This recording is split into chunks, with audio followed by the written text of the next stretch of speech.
आज जन्म जयंती 134तम जन्म जयंती डॉक्टर भीमराव अंबेडकर पालन होम कोटगढ़ में आयोजन कार्यक्रम समस्त कार्यकर्ता प्रथम धन्यवाद देवी। आपण मैंने जानते आंबेडकर भारत पर कौन करते सी जिते संविधान लिखी संविधान जिते प्रणयन करागला 1950 मसीहा जनवरी 26 तारिख दिन ता पूर्व आउटे आपण मानक मन पकड़ा चाहूँ 1949 मसीहा नवेम्बर 26 तारिख जो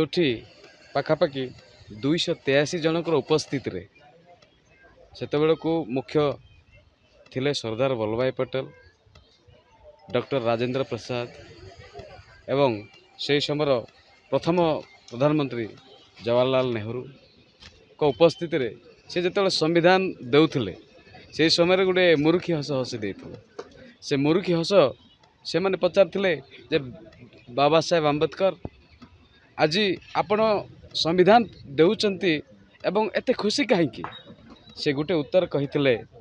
जे भारत वर्ष रे समस्ते जो शासक जन्म होचंती से राजा राजोड़ा काल जन्म होते राजा पटरू जड़े शासनकर्ता जन्म होते किंतु आज ठारू से जड़े राजा जन्म हेबे से राजा कोठू जन्म हेबे ना भोट बाक्सरू जन्म हेबे। तेणु आज आमे 5 वर्षर राजनीति जो कैरियर आमे करूँ मुझे जिला परिषद हिसाब से आज जोग देइछि से तांकर से महानता पाई तांकर से कार्यक्रम पाई तांकर से जो अवदान पाई तेणु आज मु से 5 वर्षिया राजा जो भाव रे आज आसी सेटा तांकर अवदान एवं तांकर अनुदान से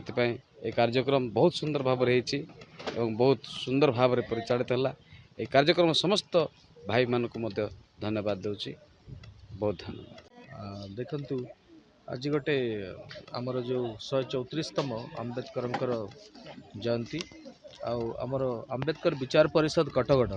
से निमंत्रण पाई मु आसी आमे आज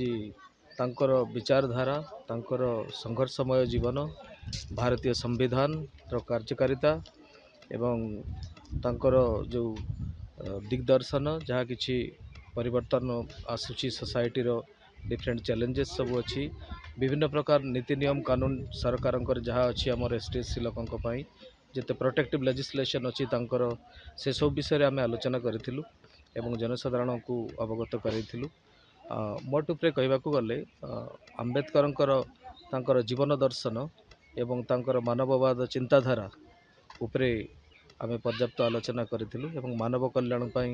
तांकर जो अवदान ता उपरे लोक मान को बुझाई लोक मान को सब जनई।